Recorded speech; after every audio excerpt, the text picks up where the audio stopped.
നിയോഗിന്റെ polar എക്സ്പെഡീഷനിൽ നിന്ന് കിട്ടിയ കുറെ അനുഭവങ്ങളുണ്ട്, ഹിച്ച് ഹൈക്കിൽ നിന്ന് കിട്ടിയ എക്സ്പീരിയൻസ് ഉണ്ട്.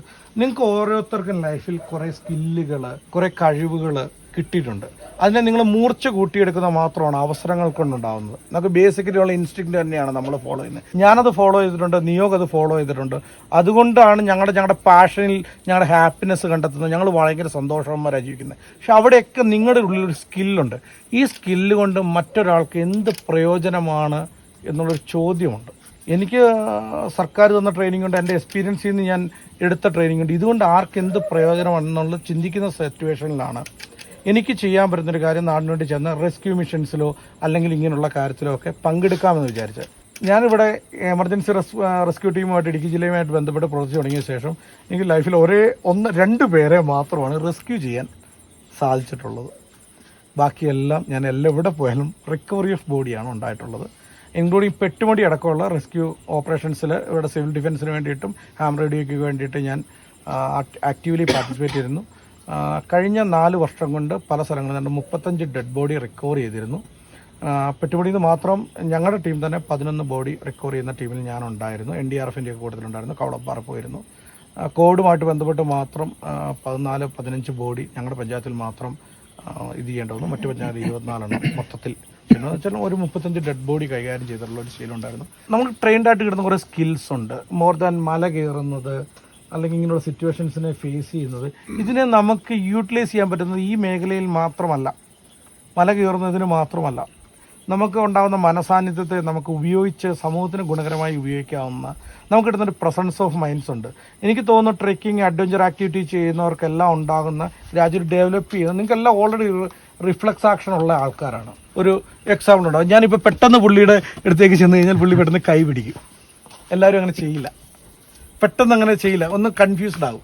എനിക്ക് തോന്നുന്നു 2021 വരെ ആക്റ്റീവ്ലി ജില്ലയിലെ റെസ്ക്യൂ മിഷൻസിൽ പുറത്തും പോയി ചെയ്തുകൊണ്ടിരുന്നതാണ്. പിന്നെ ഞാൻ കംപ്ലീറ്റ്ലി ടൂറിസം ബിസിനസ്സിലേക്ക് മാറി. പിന്നെ ഇപ്പോൾ ഏജ് കഴിഞ്ഞു പോയെന്നൊന്നുമല്ല, ഐ എം ജസ്റ്റ് 39. ഏജ് കൂടിപ്പോയിട്ടല്ല, പക്ഷേ യങ്സ്റ്റേഴ്സ് ഒരുപാട് പേര് വരുന്നുണ്ട്. ഐ ക്യാൻ ട്രെയിൻ ദം, അല്ലെങ്കിൽ ആ ഒരു രീതിയിലേക്ക്. ഇപ്പോഴും ഞാൻ പഞ്ചായത്തിൻ്റെ ചാർജുണ്ട്. കേരളത്തിൽ ഇതുപോലെ റെസ്ക്യൂ ഓപ്പറേഷന് വേണ്ടിയിട്ട് ലൈഫ് ബോട്ട്, ലൈഫ് ജാക്കറ്റ്, സാധനങ്ങൾ, റോപ്പ്, സാധനം, ഫുൾ എക്യുപ്മെൻറ്റ്. അതായത് ഒരു പ്രകൃതി ദുരന്തം ഉണ്ടായാൽ അതിനെ നേരിടാൻ പറ്റുന്ന എല്ലാ പറഞ്ഞ എക്യുപ്മെൻറ്റും ഉള്ള ഒരൊറ്റ പഞ്ചായത്തേ കേരളത്തിലുള്ളൂ, ശാന്തമറ പഞ്ചായത്ത്. ഞാൻ അവിടെ ജോലി ചെയ്ത സമയത്ത് ഇതുപോലെ മഴക്കാലമുണ്ട്. അപ്പോൾ ഞാൻ അവിടെ പ്രസിഡന്റ് അന്ന് ഇങ്ങനെയായിരുന്നു. ആ പുള്ളി പറഞ്ഞു, അതൊന്നും കുഴപ്പമില്ല, വക്കീലുണ്ടല്ലോ, വക്കീലും ടീമുണ്ട്.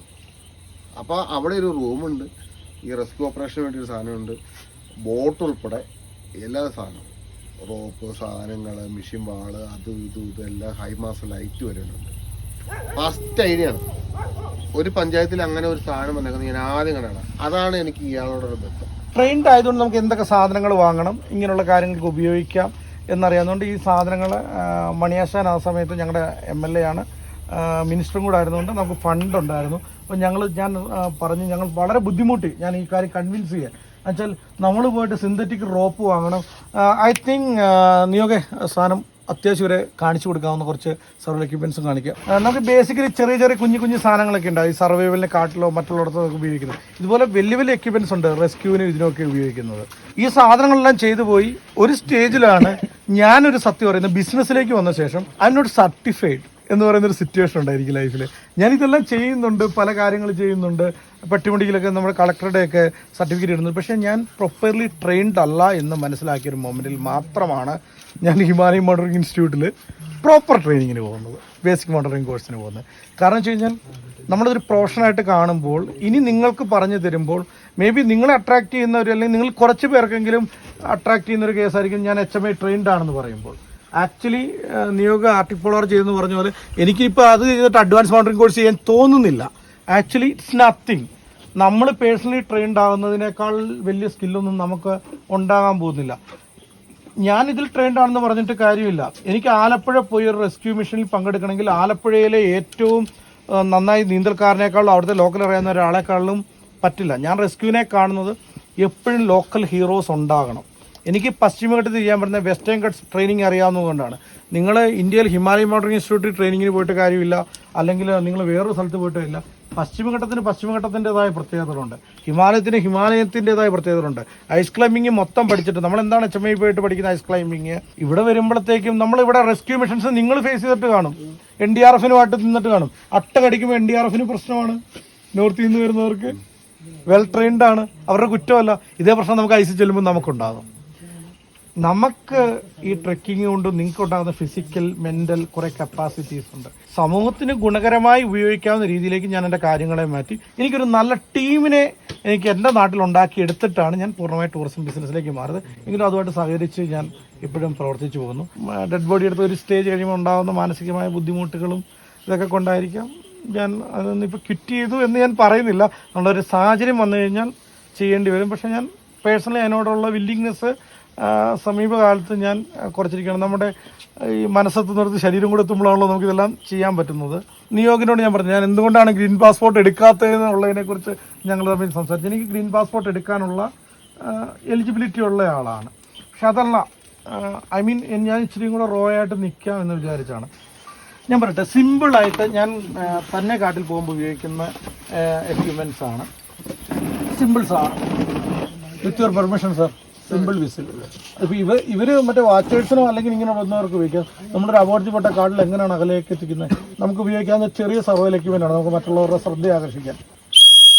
കോമ്പസ്. ഞാൻ പറഞ്ഞില്ല, ഞാൻ ഇലക്ട്രോണിക്സിൽ വിശ്വസിക്കുന്നില്ല. നമ്മൾ ഫൈനലി നമ്മുടെ ഈ സാധനത്തിന് ബാറ്ററി വേണ്ട, കാറ്റ് പ്രശ്നമല്ല, യാതൊന്നും പ്രശ്നമല്ല.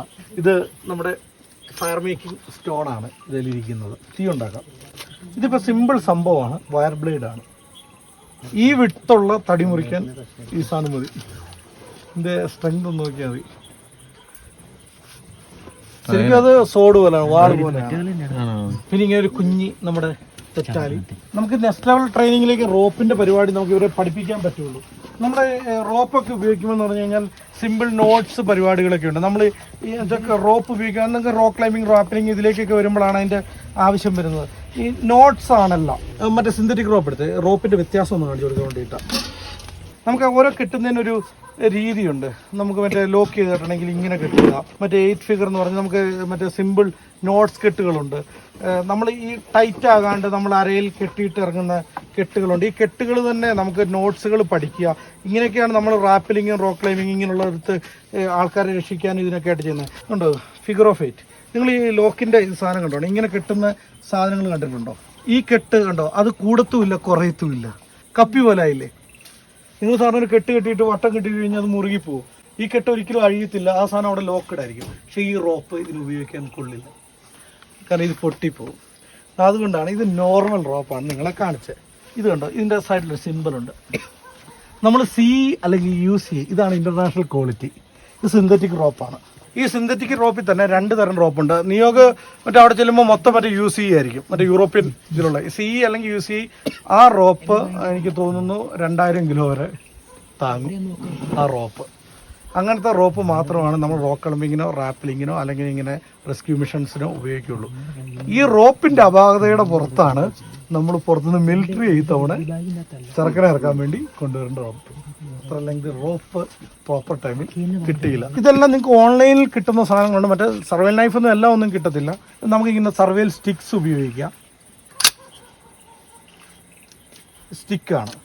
അറ്റ് എ ടൈം നിങ്ങൾക്ക് മറ്റേ പോളായിട്ട് ഉപയോഗിക്കാം. ഇതിൻ്റെ സ്ട്രെങ്ത് എന്ന് പറഞ്ഞു കഴിഞ്ഞാൽ ടയർ കയറി ഇറങ്ങിയാൽ പോകാത്ത പോലത്തെ സ്ട്രെങ്ത് ഉള്ള സാധനമാണ്. ഹെവി വെയിറ്റ് സാധനമാണ്. പക്ഷേ ഹെവി വെയിറ്റ് ഫീൽ ചെയ്യും നിവർന്നു വന്നു കഴിയുമ്പോൾ. നിങ്ങൾക്കൊരു എക്സ്ട്രീം പരിപാടിയിലേക്ക് പോകുമ്പോഴാണ് ഇങ്ങനത്തെ ആവശ്യം വരുന്നത്. ഇത് മറ്റേ സർവൈവൽ നൈഫാണ്. ഒരു സ്റ്റിക്കായിട്ട് ഉപയോഗിക്കുന്ന ഇങ്ങനത്തെ നൈഫാണ്. സിമ്പിളായിട്ട് ഇങ്ങനെ ഉപയോഗിക്കാം. നമ്മൾ കാട്ടിലെ വള്ളികൾ വെട്ടാനോ അല്ലെങ്കിൽ അങ്ങനെയുള്ള കാര്യത്തിനോ അങ്ങനെയുള്ള പരിപാടികൾക്കായിട്ട് ഉപയോഗിക്കുന്ന സർവൈവൽ നൈഫാണ്. ഇതുകൊണ്ട് ഈ റോപ്പും തമ്മിലുള്ള വ്യത്യാസം കാണാം. ഇതിൻ്റെ ലെങ്തും ഇതും എടുത്തു കഴിഞ്ഞ് കഴിഞ്ഞാൽ ഇതിൽ അതിനേക്കാൾ ലെങ്ത് ഉണ്ട് ഈ റോപ്പിന്. പക്ഷെ വെയിറ്റ് കണ്ടായിരുന്നു. ഇത് ഇലാസ്റ്റിസിറ്റി ഇല്ലാത്ത റോപ്പാണ്. നമ്മൾ റോക്ക് ക്ലൈമ്പിങ്ങിനോ റാപ്പിലിങ്ങിനോ ഉപയോഗിക്കുകയാണെങ്കിൽ ഒട്ടും വലിയാത്ത റോപ്പ് CE ഇതിലുള്ളതാണ് ഉപയോഗിക്കേണ്ടത്. ഭയങ്കരമായിട്ട് നമ്മൾ ആസ്വദിച്ചാണ് ട്രക്ക് ചെയ്തത്. പല ടീംസായിട്ട് തിരിച്ച് ഒരു ആക്ടിവിറ്റിയുടെ ഭാഗമായിട്ട് ഭയങ്കര ലഷറായിട്ടാണ് നമ്മളത് ചെയ്തത്. പക്ഷേ അറ്റ് ദ സെയിം ടൈം നമ്മൾ മാപ്പ് റീഡിങ് എന്താണ് എന്ന് കൃത്യമായിട്ടുള്ള ഒരു ഇൻട്രൊഡക്ഷൻ നമ്മൾ ആ ട്രക്കിലൂടെ കൊടുത്തു. അങ്ങനെ നമ്മൾ ഓരോ ട്രക്കിലും ഇപ്പോൾ നാളെ നമ്മൾ ചെയ്യാൻ പോകുന്ന ട്രക്ക് അങ്ങനെയുള്ള പോസിബിലിറ്റീസ് ഒന്നും പറ്റാത്തൊരു ടെറൈനാണ്.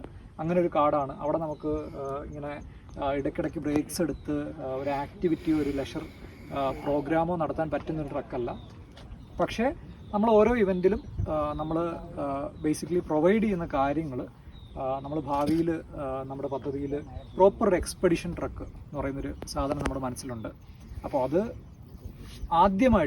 നാളെ ആദ്യമായിട്ട് ട്രക്ക് ചെയ്യാൻ പോകുന്ന ഒരാൾക്ക് പോലും ഒരു 3 ട്രക്കുകൾക്ക് ശേഷം പ്രോപ്പർ ഒരു സർവൈവൽ ക്യാമ്പിംഗ് ചെയ്യാൻ സാധിക്കും എന്ന് ഞങ്ങൾ ഉറപ്പുവരുത്തും. അങ്ങനെ ഒരു ഇവൻറ്റ് നമുക്കുണ്ടായിരിക്കും. ആ സമയത്ത് നമുക്ക് വാഷ്റൂംസ് ഉണ്ടാവില്ല, നമുക്ക് കൃത്യമായി വെള്ളം അല്ലെങ്കിൽ ഭക്ഷണം ഇത്തരത്തിലുള്ള എല്ലാ കാര്യങ്ങളും ഒരു സർവൈവൽ മോഡിലായിരിക്കും നിങ്ങൾ ഹാൻഡിൽ ചെയ്യുന്നത്.